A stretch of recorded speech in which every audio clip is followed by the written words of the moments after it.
Gracias por venir. En la parte de atrás me oyen bien. Bueno. No, pues aquí estamos reunidos en este evento alrededor de Pedro Manrique Figueroa, figura que es bastante contemporánea y actual, que está en la boca de todo el mundo, y nosotros básicamente queremos contarles por qué estamos aquí en este momento. Primero, antes que nada, somos Actualidad Panamericana, somos un portal de sátira política, nos especializamos en tratar de descifrar lo que pasa en Colombia a través del humor. Mi nombre es Pierre Nagorda, y él es Aquiles Baeza. Aquiles Baeza. Y pues la historia de nosotros es bastante simple. Desde hace unos años que empezamos con este proyecto, hemos tenido un seguidor que ha tratado de contactarnos por bastantes redes. Él viene a todos los eventos, no vino al de hoy, pero viene a todos los eventos, nos manda mensajes directos, todo para que siempre queriendo contactarnos, y nosotros pues, dada el perfil de la página, siempre le hemos hecho el quite. El tipo se identificaba como Pedro Manrique Figueroa Sánchez Lara Jr. Decía ser el hijo ilegítimo de Pedro Manrique Figueroa. El tipo fue por un momento fórmula vicepresidencial de Ingrid Betancourt, hasta que pues aparecieron unas fotos de que él en sus años juveniles manejaba unos Caterpillar, y ella decidió salir de él y ahora tiene al presidente que es. Pero resulta que nosotros le hicimos el quite a este personaje hasta que tuvimos un incidente bastante complejo, y es que la librería y papelería Panamericana decidió demandar el portal nuestro por supuestamente usurpar el nombre. Y esos procesos legales son extremadamente costosos, y nosotros decidimos armar una vaca para poder financiar a los abogados, porque no solamente le hemos ganado 1, 2, sino 3 veces, pero ellos siguen y siguen demandando. Entonces, cuando recolectamos toda esa plata, nuestro contador desafortunadamente decidió ponerse creativo e invertir en Bitcoin, en Interbolsa, en bastantes iniciativas, y pues desafortunadamente perdimos toda la plata. Y ahí fue que decidimos, bueno, de pronto este señor nos tiene algo que decir, porque él estaba insistiendo desde hace rato que tenía la obra más reciente de Pedro Manrique Figueroa, y nosotros pues bueno, de pronto esta obra puede tener algo de valor. Pero pues nosotros desafortunadamente no sabíamos muy bien quién era Pedro Manrique Figueroa. Entonces, antes de decidir aceptar la oferta del señor, decidimos preguntarnos pues quién es Pedro Manrique Figueroa. En la investigación obviamente caímos en la obra culmen pues que describe la vida del personaje, que es el documental Un tigre de papel. Pedro Manrique Figueroa existía en la calle, de lugar en lugar, de la droguería de la 21 a la Casa de la Cultura, de la Casa de la Cultura al Café Automático, del Café Automático al Cisne. Fue todo un símbolo de la transhumancia de nosotros por la séptima. Lo saludaba uno desde 4 cuadras antes, a veces nos perseguía, a veces se sentaba en la mesa de nosotros y era hediondo porque no se bañaba nunca. Era como si durmiera con el vestido, metido en todo lo que era tropeles, manifestaciones. Era un personaje que había que tolerarlo en toda parte. Era como el profeta del mal ejemplo, era como el alter vago de uno, era como un ángel caído, pero que se volvió antropoide erguido. Así era el personaje, ese era Pedro Manrique. Ese era Pedro Manrique, era un tipo que opinaba de todo, y de todo tenía que saber, y de todo tenía que apuntar. Y además tenía una gigantesca habilidad verbal para hablar de las cosas, desde al punto de que una persona que no conociera de lo que el tipo estaba hablando le creía totalmente, era un tipo absolutamente convincente.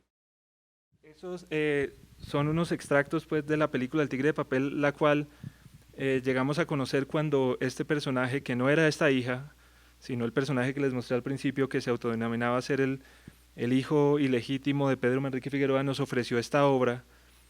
Y pues digamos, en esta obra pues sale todo, son como los Avengers de la intelectualidad bogotana en los 60, 70, 80 y pues obviamente ya nos emocionamos nosotros, dijimos de pronto esto que nos están ofreciendo sí puede tener un valor, pero pues todavía no estamos muy seguros, entonces... Sí, pues tenemos la gran suerte de que en el público nos acompaña una de las personas que tal vez sabe más de Pedro Manrique Figueroa. Allá atrás está Lucas Ospina. Pues, Lucas, si no te molesta, te quisiéramos invitar a acompañarnos para, para presentarte una cosa que nos ocurrió y ver, pues, tú qué opinas.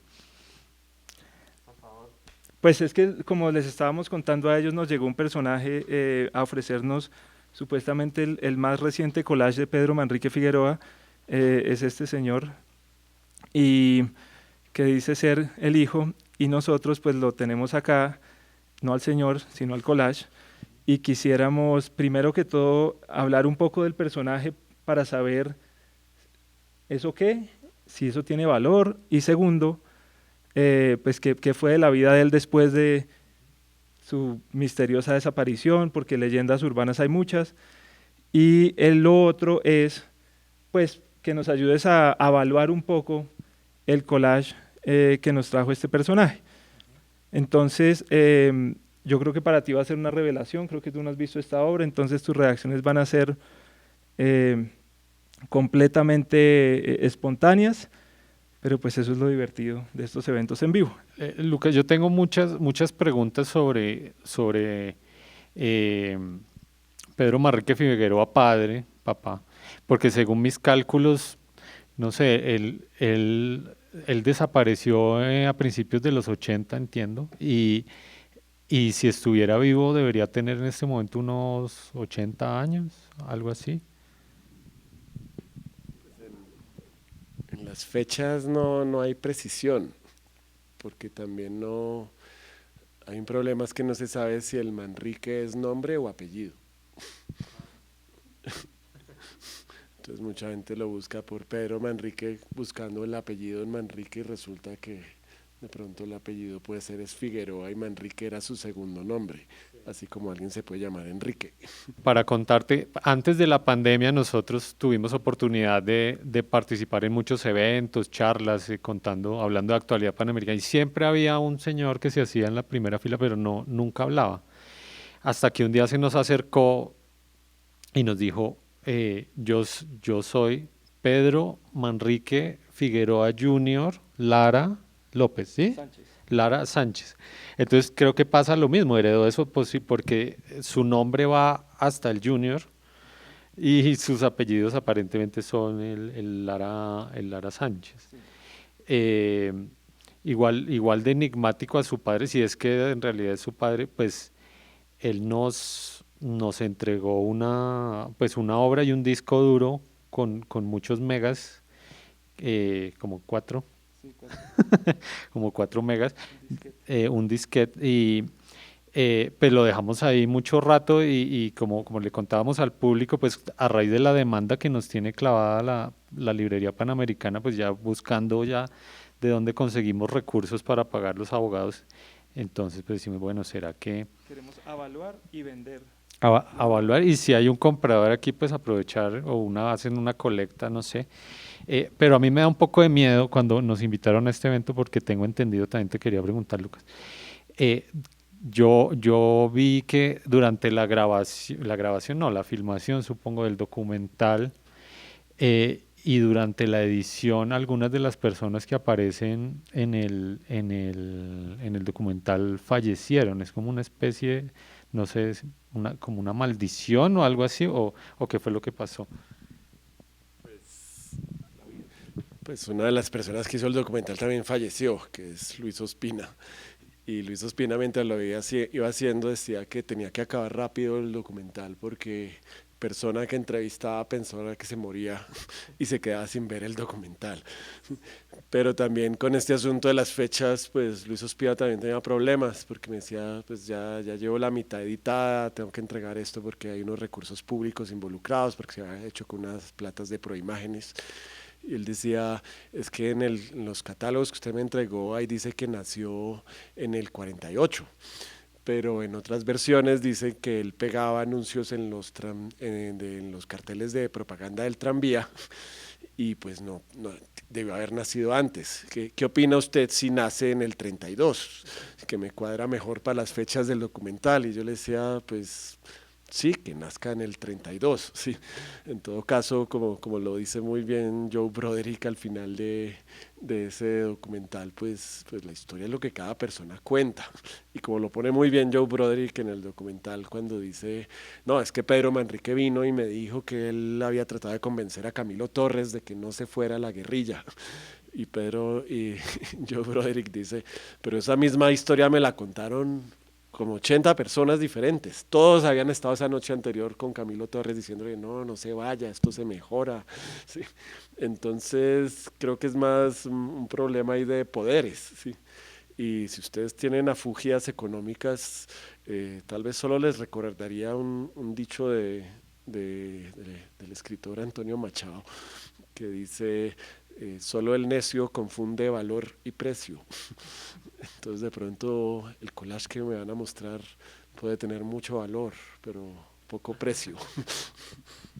También había una frase que me decía mi papá que es, tranquilo, mi hijo, no se preocupe por la plata porque no hay. Entonces, pues entonces yo creo que vale la pena de una vez ver el susodicho collage y ver pues, pero por favor no, de una vez no nos digas que el precio está bajo porque necesitamos, sí, con la librería y papelería panamericana. Entonces, pues yo creo que dada la hora y dado pues el público, mostremos de una vez la obra y más bien los detalles que tenemos del collage para que los puedan ver y después se pueden acercar a mirar. Entonces, si podemos develar la obra. Teníamos serias discusiones con Luis Ospina porque en el documental él mostró unos collages que no eran de Pedro Manrique Figueroa, que es la parte donde una de las novias está como inglesa que viene a Colombia y de pronto saca unos collages de este tamaño hechos con estampas de revistas de China, pero Pedro Manrique Figueroa sí nunca usó un formato de este tamaño para sus collages, ¿sí? Por ejemplo. Pero nuevamente puede haber excepciones, Bueno, pues entonces, digamos, yo creo que el ejercicio interesante podría ser mirar lo que supuestamente Pedro Manrique puso en este collage y hablar un poco también de su legado, de lo que Pedro Manrique, por ejemplo, habría podido hacer o en esta época de, como lo llamó Donald Trump, y vos acabas de hablar en tanto las fechas, los hechos alternos, es decir, los alternative facts, que es esa idea de que la realidad pueden ser varias y el multiverso de las realidades. Entonces, quisiéramos saber, ¿se ha sabido algo de Pedro Manrique después de su desaparición? En tu trasegar, ¿has logrado tener alguna evidencia? Porque por ahí se rumora pues que su cuerpo está embalsamado, se me olvida en dónde, sus restos están momificado. Entonces quisiéramos saber ¿cuál es el final de Pedro Manrique para vos? Pues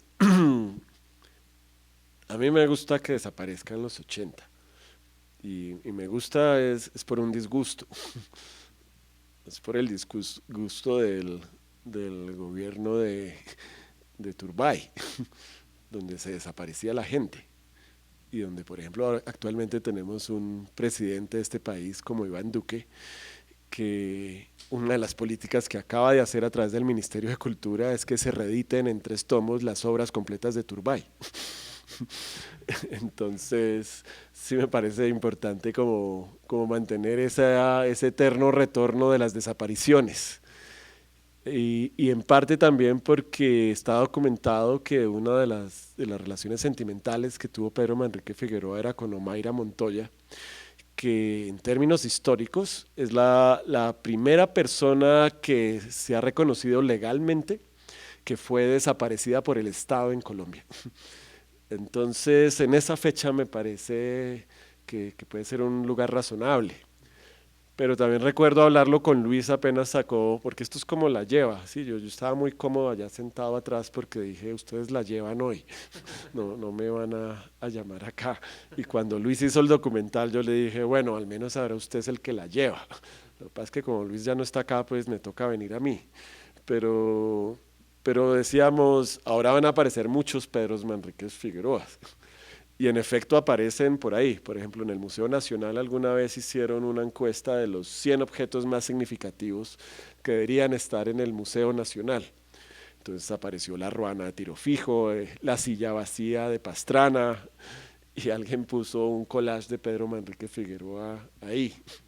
Entonces sí me parece que es parte como de esa leyenda urbana, pero yo confío que desapareció en los 80s en parte porque el gobierno de Turbay podía ser muy efectivo para hacer eso. Y también por un aspecto de la personalidad, si no fue desaparecido por razones políticas o si no se lo llevaron al Cantón Norte, como dice Carolina Sanín en el documental, o si no siguió ese destino, el que tuvo Felisa Burstyn, por ejemplo, de desaparecerse de Colombia antes de que la desaparecieran y después, como lo pone románticamente García Márquez, de morirse de tristeza en París, en una comida, cuando se le rompe el corazón y se muere Felisa Burstyn, pero está condicionada a irse por ese mismo gobierno de Turbay y su seguridad democrática de la época. Entonces, a mí, yo pensaría que Pedro Manrique Figueroa de pronto no desapareció por eso, sino que simplemente se dio la oportunidad de desaparecer. Alguna vez me gustaba una historia que contaban con el tsunami que ocurrió en todas estas islas del Pacífico Sur asiático, que cuando fueron a corroborar los muertos no encontraron muchos cadáveres y después empezó a aparecer gente que había aprovechado la tragedia para darse una segunda vida. O en las Torres Gemelas pasó algo parecido, una o dos historias pude leer así de personas que se dio por muerta, que incluso las enterraron y después por algún motivo aparecieron en otro lugar gracias a un encuentro casual y tenían era otra vida, tal vez para escapar a las deudas, a las tarjetas de crédito, a las demandas de Panamericana, pero también porque ese es el perfil un poco de Pedro Manrique Figueroa, de dar un paso adelante y dar dos pasos atrás y a veces darse una oportunidad de dar muchos pasos atrás y se le pierde el rastro, ¿sí? Como pasa ahí. Pues aquí un behind the scenes, y es que la razón, mucha gente nos pregunta siempre a nosotros el por qué el uso de las máscaras, y si es que les da miedo que los vayan a matar, ese tipo de cosas que, y yo digo, pues digamos, las máscaras siempre han tenido un uso distinto en los momentos de la historia, pues digamos, la máscara del COVID distinta a la máscara de la gallina, pues, pero cuando nosotros, esta es una etapa más de varios proyectos que hemos hecho de este estilo de actualidad panamericana, y el primer proyecto que hicimos hace mucho tiempo, decidimos lo contrario, fue no usar máscaras porque era la época del uribismo más rotundo y cualquier persona que atreviera a oponerse, inmediatamente es que tiene que ser guerrillero, o sea, y le ponen como una etiqueta a las personas que se oponían a ese uribismo del 2000 y pico. Entonces, la decisión que tomamos fue, vamos a hacer el proyecto mostrando la cara para que sepan que varias personas pueden oponerse a esto. Cuando empezamos a hacer el pequeño, hicimos una animación, y la animación fue otro tipo de máscara porque digamos, la gente cuando mostramos la cara nos atacaba mucho a las personas, se diluían las ideas. Luego hicimos animación y con la animación atacaban a los muñecos, pero recibían el mensaje mejor. Y cuando decidimos usar máscaras, fue porque pensamos que con la cantidad, había como una tendencia a como exprimir los productos, los medios, y las personas que los hacían y dejar que el producto se muriera, y nosotros decíamos queremos longevidad. Entonces el behind the scenes es que vos has estado hablando con una persona que no somos nosotros dos, porque al final era quiénes van a ir al evento, quiénes están disponibles, y lo que nos dan a nosotros las máscaras es la posibilidad de la ubicuidad, de que el proyecto de actualidad tenga varias posturas, a pesar de, porque todos somos muy diversos en el grupo, y digamos, creo que esa cosa de que la idea sea mucho más grande que los individuos siempre le da mucho valor en la política y en el humor también. Entonces, pues eso interesante porque no, como eso es como los magos, nosotros no nos conocemos, apenas estamos conociendo acá, pero digamos, para lo práctico, vos estás hablando con la Actualidad Panamericana con quien has estado hablando desde hace tiempo. Bueno, esos son otros de los detalles me gustaría de pronto como ejercicio lúdico también de pronto poder mirar las imágenes y que vos nos digas si, o sea, porque a mí el collage me apasiona mucho y sobre todo yo pienso que el collage como una forma de arte, digamos, antes se hacía con recortes a mano, hoy está el collage pues el Photoshop, fue el que el pasó más adelante y ahora está ¿cómo se llama? Es el deepfakes, que es la última versión del collage, pues, que es ponerle la cara de alguien y que ya no se note. Yo quisiera hablar de, si te parece, como del uso del collage como herramienta para Pedro Manrique Figueroa. De pronto, si ves en estos detalles algo que vos digas, esto lo haría, esto no, como lo que hablabas del... Y bueno, yo sé que sos profesor también de arte, entonces como que nos dijeras más o menos que el uso del collage. Pues hay una cosa que tenía mucho cuidado Pedro Manrique Figueroa, si era en el papel. Tenía una cosa como por el papel envejecido del collage. Y era porque usualmente usaba revistas, por ejemplo, Alternativa, era una revista que usaba mucho. Y era una revista impresa en un papel muy barato que realmente se amarillaba bastante. Otra resistencia que a veces tenía Pedro Manrique Figueroa, por ejemplo, cuando veo esta, es que él era un tipo básicamente resentido.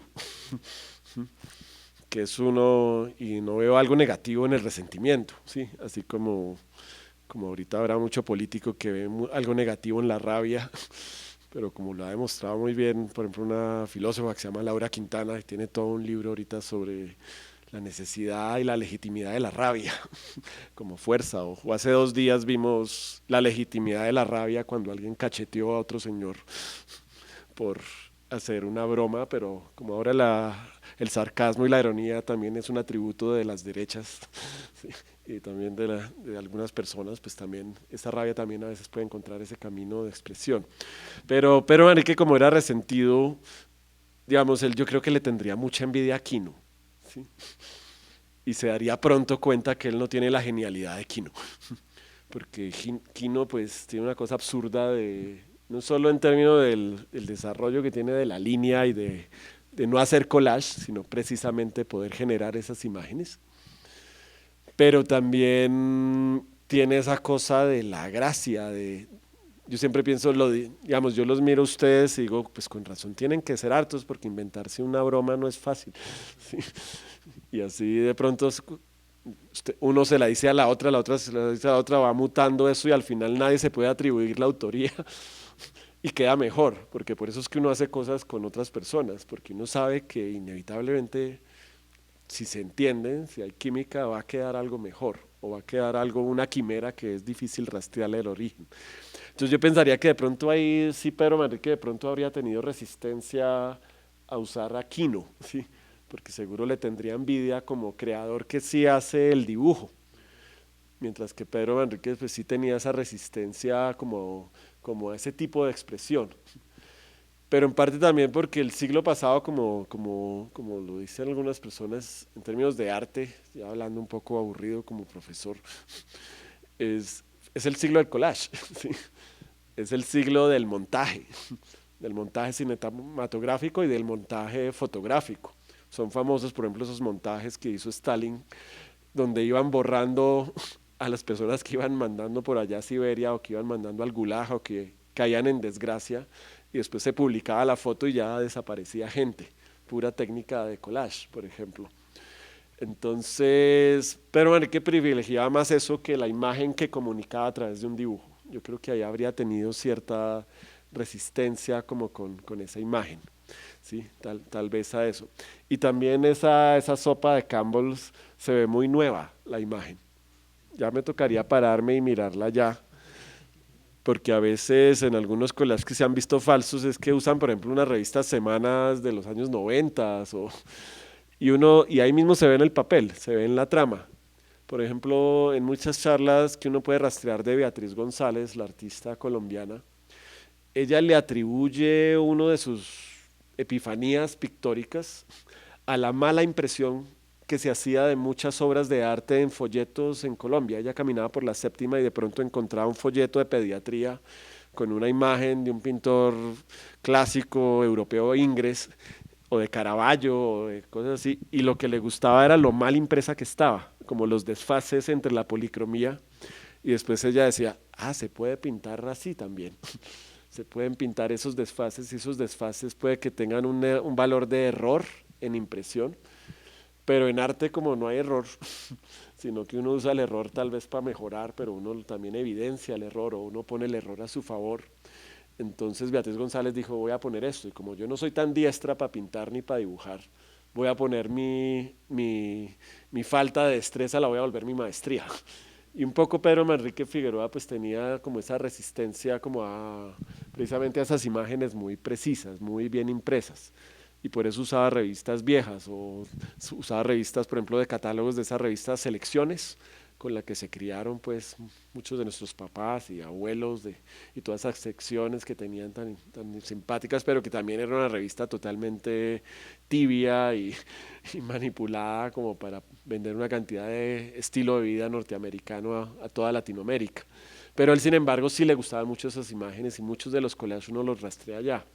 O le gustaba, si estaban bien impresas las imágenes, pues les gustaba mucho las gráficas Molinari, que se pueden buscar en internet gracias a un ejercicio de investigación y de curaduría que ha hecho bien importante José Ruiz, donde ha montado todas las imágenes de gráficas Molinari y que destacaban a nivel nacional por estar muy bien impresas. Las gráficas Molinari, en vez de ser una policromía solo a cuadro tintas, le metían tintas especiales, le metían unas tintas que brillaban, y sí tenían unos cases muy exactos, muy como apastelados, pero como un dulce visual muy atractivo. Entonces, a primera vista lo que veo es que de pronto la imagen que está en el fondo, que es como esa especie de vestido, que me imagino corresponde como a un Mao Zedong o algo así, de pronto ese sí puede corresponder a la imagen, pero me tocaría verla cerca para ver si se ve la trama, porque si uno ve que es la roseta de impresión ya reciente, sí correspondería a una época superior, hagan de cuenta, a los 80s, donde uno puede decir, de pronto ahí ya no se hizo.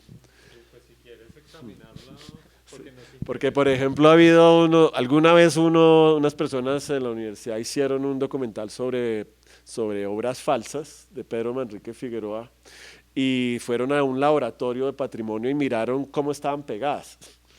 Entonces se dieron cuenta que estaban pegadas con Pegastick. Y el Pegastick pues sí es bastante reciente. Antes se pegaba con goma, antes si acaso con Colbón, que es un producto bastante nacional llamado así, ¿no? Colbón. Pero el Colbón pues para el papel sí lo daña. Entonces Manrique pegaba muchas de esas cosas con cinta y con goma. Y la goma era una cosa amarilla, pero después con el tiempo la goma se craquela y se suelta. Entonces pasó también algo, es que alguien decía, bueno, este collage debe ser falso porque está pegado con Pegastick. Pero lo difícil que es también decir que algo es falso. Alguien decía, pero es que se despegó y lo volvieron a pegar con Pegastick. Sí, entonces daba la vuelta. Sí. Entonces ese señor que sabía mucho de patrimonio quedaba como un zapato, porque alguien decía, sí es. Y también hay, digamos, una de las historias más bonitas de falsificación y que de pronto le gustaba a Pedro Manrique Figueroa, es la de Hans van Meegeren, que fue un falsificador de Vermeers. Y él lo que escogió fue precisamente una época en que Vermeer había estado en Italia, y hizo unos Vermeers falsos italianos de esa época. No hizo los Vermeers estos de la señora del arete de perlas y todas estas cosas, sino los de una época muy desconocida y un poquito brocha de Vermeer, donde no era el Vermeer que conocemos ahora. Y logró hacer pasar unos por reales, se los vendió a Goering, el señor este alemán de los nazis que coleccionaba arte, pues para darse ese lustre. Y después cuando, al parecer desafortunadamente, los nazis pierden la guerra, pues acusaron a Van Meegeren de haber falsificado, de haber vendido el patrimonio nacional, que eran los Vermeers. Y Van Meegeren dijo, no, yo los hice. Y nadie le creía porque le quedaron muy bien. Y es muy bonito porque sale la foto del juicio de Van Meegeren, y a Van Meegeren le construyeron un estudio atrás del juzgado para que fabricara unos nuevos falsos y probara que sí los podía hacer. Y entonces en 3 días Van Meegeren, o en una fecha, en unos días aproximados, produjo unos nuevos Vermeers y se salvó. Ya después lo enjuiciaron por evasión de impuestos, ¿sí? Por no registrar lo que había vendido a los nazis bajo los impuestos, como cogen a todo el mundo y como nos cogen a todos, ¿sí? Pero lo bueno era todo ese rastreo. Me gusta, estoy contando esta historia de Van Meegeren, es porque en efecto hay falsos originales. Sí, y ese es un ejercicio que a veces me gusta hacer en clases, es poner, por ejemplo, en una clase de dibujo, poner a estudiantes a que hagan un falso original de un dibujante. Y es muy bueno porque ahí se aprenden a hacer todo este tipo de cosas. La gente, partimos de la imagen que se ve acá, pero después cuando uno la relaciona con los materiales que tenía la persona en la época, con la técnica que usaba, se da uno cuenta que hay algo adicional, porque uno está copiando la imagen. Un ejemplo, por ejemplo, un estudiante se dio cuenta que empezó a hacer un caballero y compró un papel muy fino en Fabriano y se gastó una cantidad de plata, y después dibujaba con mucho cuidado y trataba de hacer el caballero y se tiraba el papel. Y otra vez vuelva a Fabriano y pague otra vez por una hoja, es una cantidad de plata. Y el tipo dijo, no, pues yo ya no voy a ir, voy a borrar.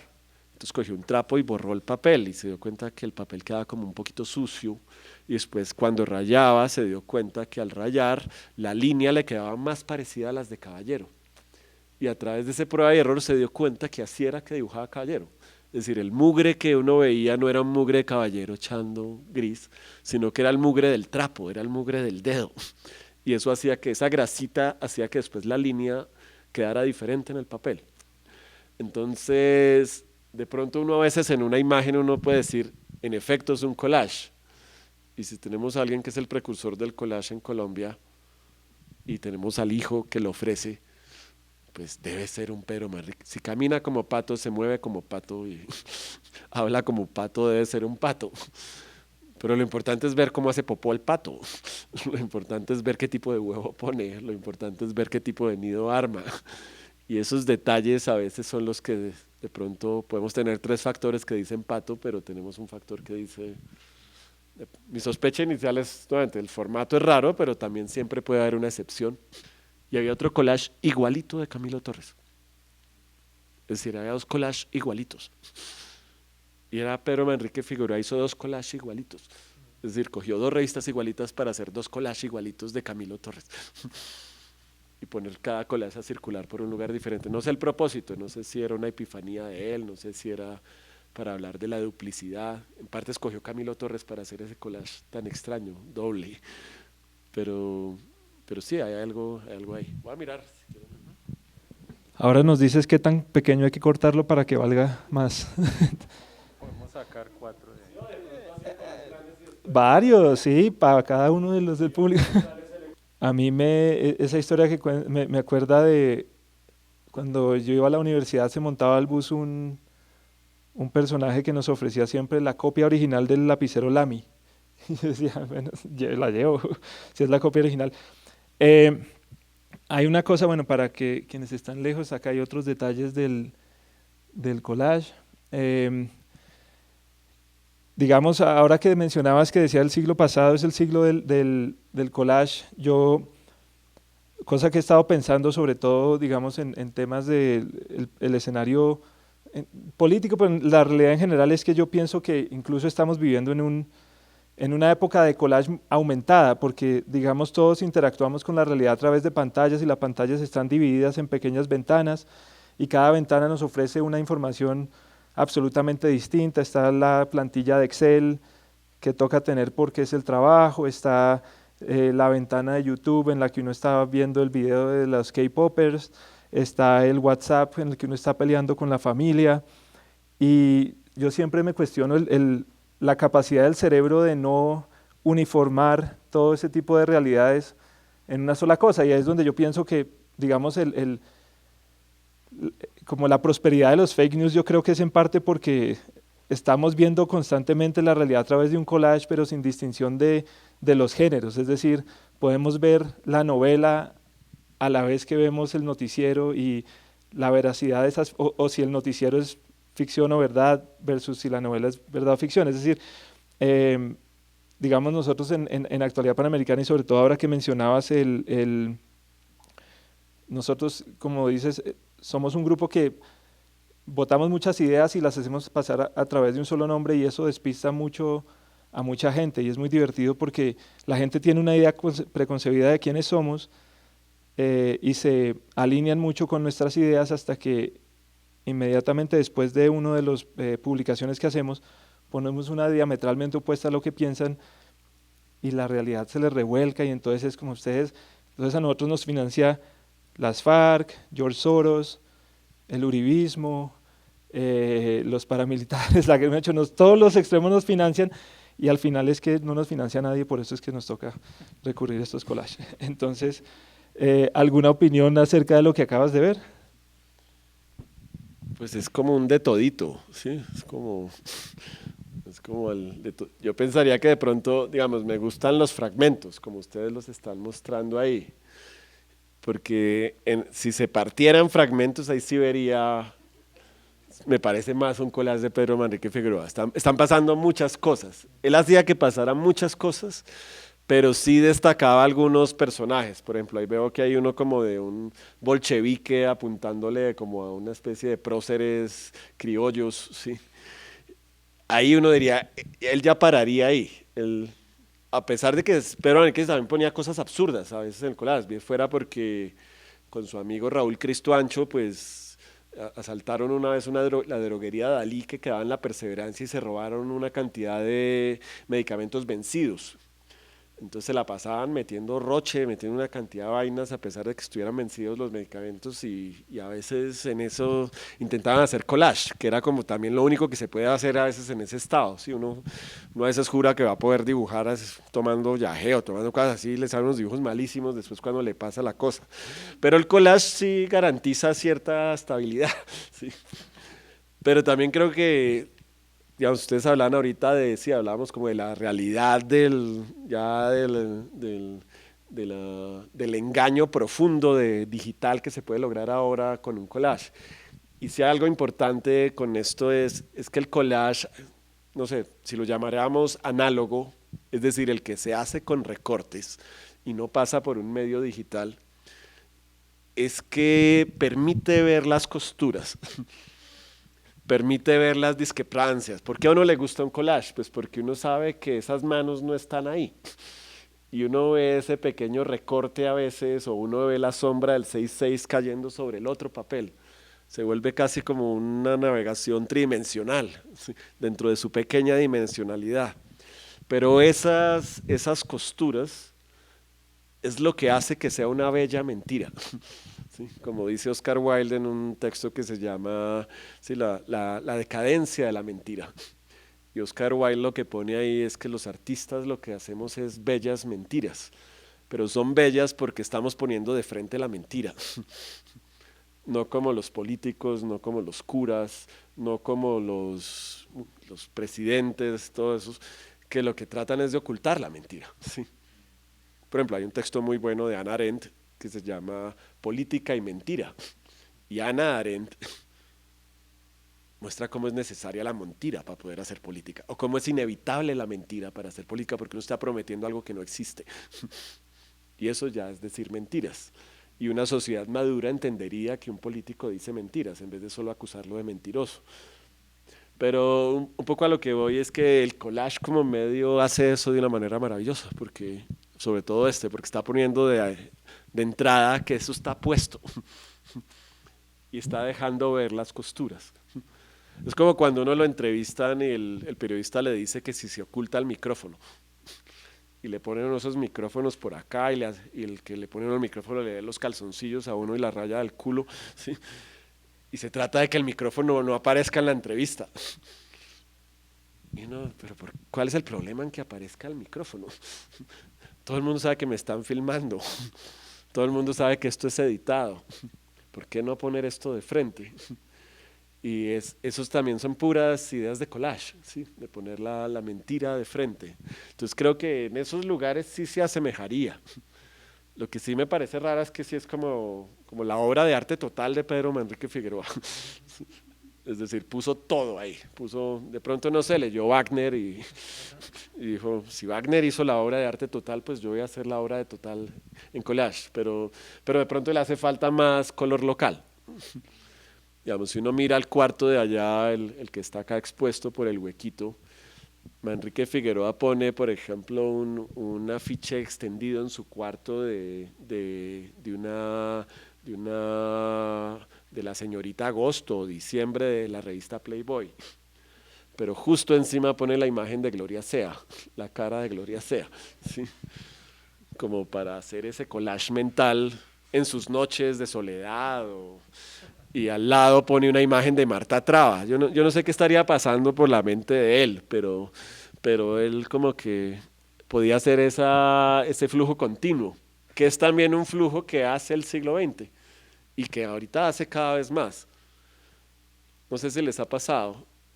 Está uno por la mañana mirando las noticias, después uno mira Twitter y obviamente acaban de asesinar a alguien y lo acaban de denunciar.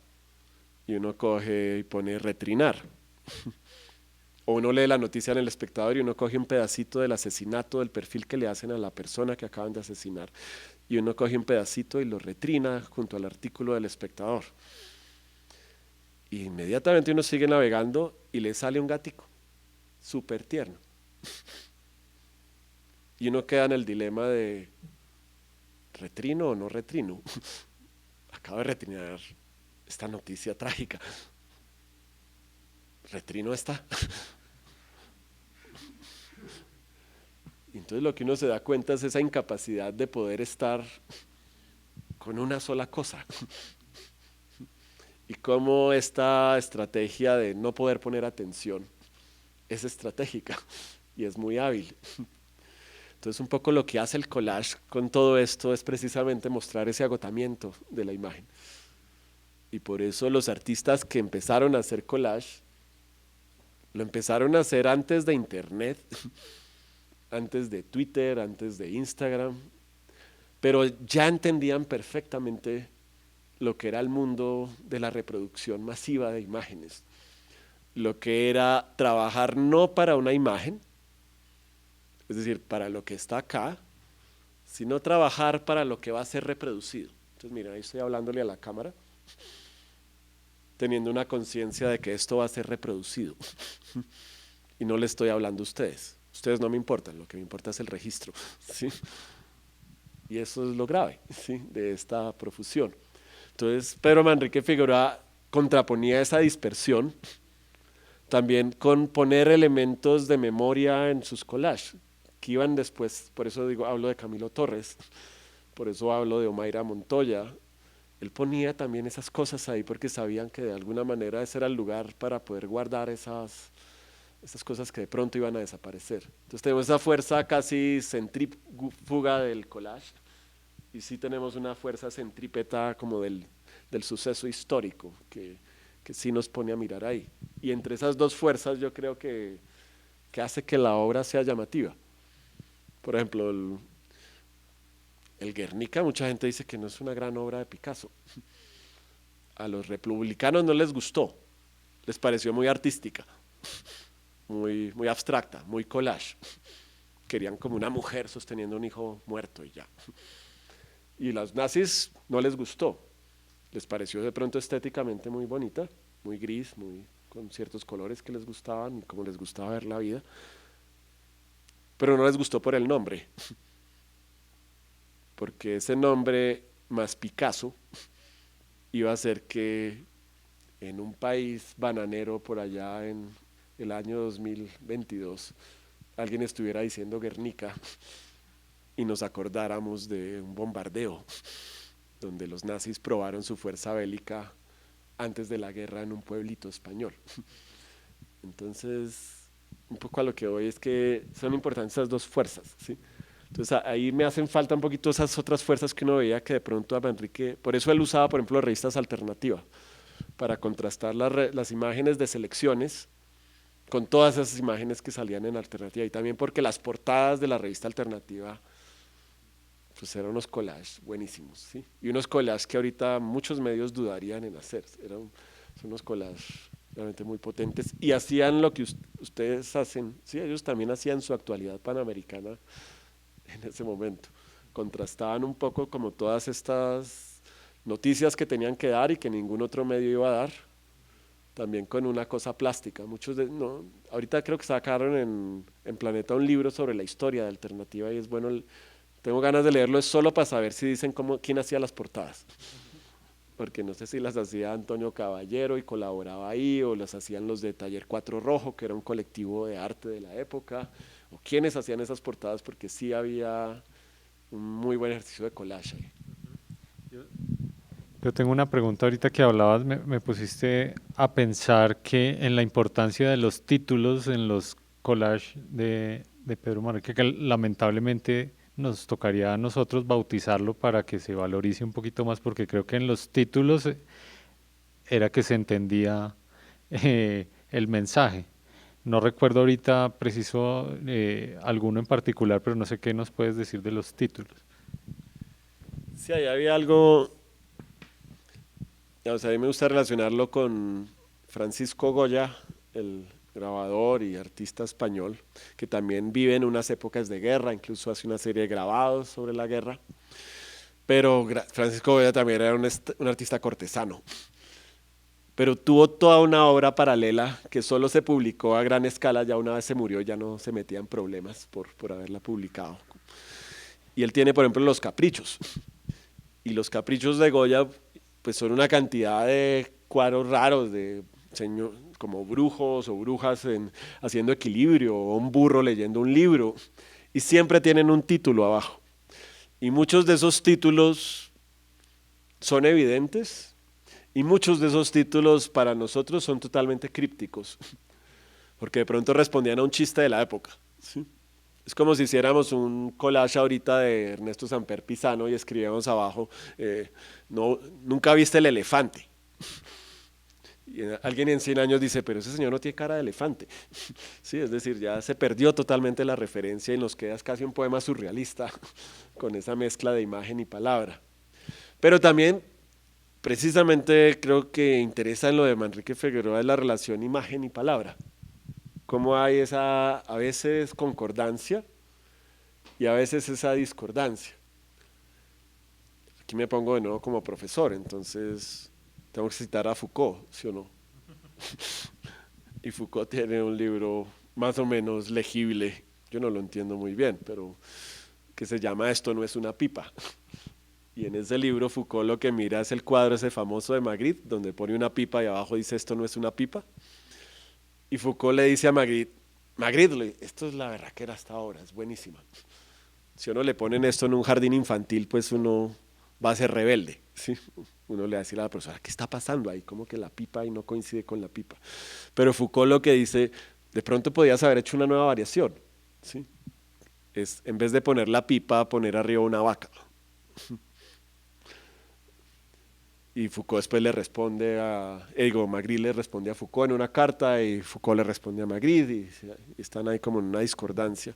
Pero un poco el punto de Foucault es que esto no es una pipa, en todo caso mantiene la relación imagen y palabra intocada. Solo hay una negación, pero pipa sigue correspondiendo con pipa. Cuando ese nombrar las cosas es una invención. Entonces, un poco lo que pone Foucault es decirle, la revolución surrealista no son unos señores locos ahí haciendo relojes derretidos, no es decirle al amigo ahí como que hizo ahí algo raro, decirle, uy, tú tan surrealista. ¿Sí? La revolución surrealista lo que consiste es en evitar los opuestos, es en mantener un continuo entre las cosas, entre esta cosa binaria que tenemos de opuestos, de imagen y palabra, no mantenerlo en un continuo, poder pensar a través de imágenes, poder pensar en palabras, saber que a veces coinciden, pero saber también que esa coincidencia es totalmente aleatoria. Por supuesto, eso se llama la locura, eso se llama la sinrazón, pero es ahí donde coincide. Entonces también por eso cuando uno mira los collages de Manrique es chistoso, uno a veces no sabe si el nombre era un chiste interno, si era un delirio surrealista, si era azaroso. Hay unos más evidentes, ¿sí? Por ejemplo, tiene uno que se llama, ahí está en la película, Luis, se llama Otro hijo de puta collage. Y es que en ese momento pues está odiando ese collage, y es que otro hijo de puta collage. Sí, y ese creo que es evidente. Pero esa relación con las palabras es importante, y ustedes pues también en el trabajo que hacen la tienen, y no por un trabajo de parodia periodística, sino porque, por ejemplo, una de las personas que más me interesan como artista es un señor que se llama Karl Kraus, que es un artista vienés que también fustigó a la prensa. Él decía que él hacía periodismo del periodismo, parecido a muchas cosas que hacen ustedes. Y Karl Kraus decía que él hacía el ejercicio de la sátira. Y el ejercicio de la sátira consiste en condenar a las otras personas, pero con sus propias palabras. Es decir, casi no inventar el lenguaje, sino coger el lenguaje del otro y casi la cita literal ya pone en evidencia la estupidez del otro, que es creo lo recurrente que pasa con la actualidad panamericana, ¿no? Siempre que hay algo extraño, o no algo extraño, sino algo que cumple con la actualidad panamericana, la gente dice, ¿esto es de verdad o es de actualidad panamericana? Ya se volvió un género, y un género también de actuación política, ¿no? Uno mira el trino de Petro, uno mira el trino de Fajardo, uno dice, ¿esto es de actualidad panamericana o este señor sí está diciendo esto? Pero es cuando la misma persona se está copiando a sí misma. Eso lo decía Picasso en una entrevista, decía, yo también he hecho falsos Picassos. Como para mostrar que la falsedad también es algo inherente a uno sentirse como un farsante a veces. Sí. Es que ahora que hablabas de poder ver las costuras para alejarse de una idea de que algo es real, justamente nos pasó hoy, porque nosotros nunca nos lanzamos con la intención de crear una noticia falsa. Nosotros lo que queremos crear son noticias de sátira. Y hoy, justamente, dado el debate que es reciente, pusimos una imagen de Duque sin ningún montaje, porque a veces hacemos los collages nosotros, pero esta vez era una imagen de Duque en una locución presidencial, y decía, gobierno asegura que en Colombia no hay racismo, sino episodios aislados de, ¿cómo es? Es que les voy a leer porque episodios aislados lingüísticos de carácter epidérmico, ¿cómo es que étnico-epidérmicos, con no, sí, con simbolismo a la inversa, que fue el que usó Gustavo Bolívar en su cosa. Eso no puede ser en nuestra, o sea, las costuras están ahí porque eso ya es demasiado ridículo, y la cantidad de personas que creen que es una declaración real del presidente es más de las que yo esperaba, y yo decía que impresionante porque o la realidad tiene demasiadas costuras o se perdió absolutamente pues la idea o sea, la posibilidad de que esa frase sí salga de un presidente de la República. Se nos está acabando el tiempo. Y yo quisiera saber si tienen preguntas, porque normalmente uno abre el espacio para preguntas, nadie pregunta y se perdieron 10 minutos de charla interesante. Pero si alguien tiene, como para abrir el espacio, porque el invitado es bastante interesante también, pero si no, pero antes quería, para cerrar, mostrar, como les contamos, nos dieron el collage, y el disquete este que les contamos, venía un video. Y en ese video, pues queríamos hablar un poco, nos sorprendió. Sacar una línea de manteles. De todo, o sea, vamos a Cortinas para baño. de todo. Poner PMF. Sí, o como la lotería, venderlo pedaciado, yo creo que es la mejor opción. Partirlo, ahí salen 6 cuadros fácilmente. Pues entonces aquí un video que nos sorprendió, y yo no sé, yo creo que de pronto te va a sorprender a vos también, pero es el legado de Pedro Manrique. The first time I became interested in the work of Pedro Manrique Figueroa was around the time that my Colombian aunt invited me to spend the summer in Mariquita, Tolima. As you know, I'm Colombian from nature, and I was, spending some time there eating lechona, stuffing myself with quesillo, and that's when she revealed that I was related to a very famous Colombian artist, the pioneer of collage. So I was like, oh, show me more work. And then, during that time, my mother and my father, they had a loan in Concasa, and it was the UPAC was fucking us over. So I was like, oh, why don't I call myself a Banksy? And then that's how, that's the rest of history. Creo que es totalmente coherente cerrar con Banksy por la máscara, por el anonimato, por el ilusionista que muestra el truco, pero que en el fondo lo que muestra es que no es que nos engañen, sino que queremos ser engañados todo el tiempo para poder descansar, para poder calmar al mico, para que el mico se quede alucinando y poder estar aquí y ahora y no estar en otro lugar. Entonces creo que funciona muy bien Banksy ahí. Y creo que es creíble lo del banco, Banksy. Y lo del UPAC, pues para muchas personas investiguen y fue una ilusión, pero es una gran realidad. Y sobre todo que ahorita la vamos a repetir, ¿no? Después de todos estos préstamos hipotecarios que nos acaban de dar en pandemia y donde los bancos sabían muy bien lo que estaban haciendo. Entonces, bonita la ilusión, pero...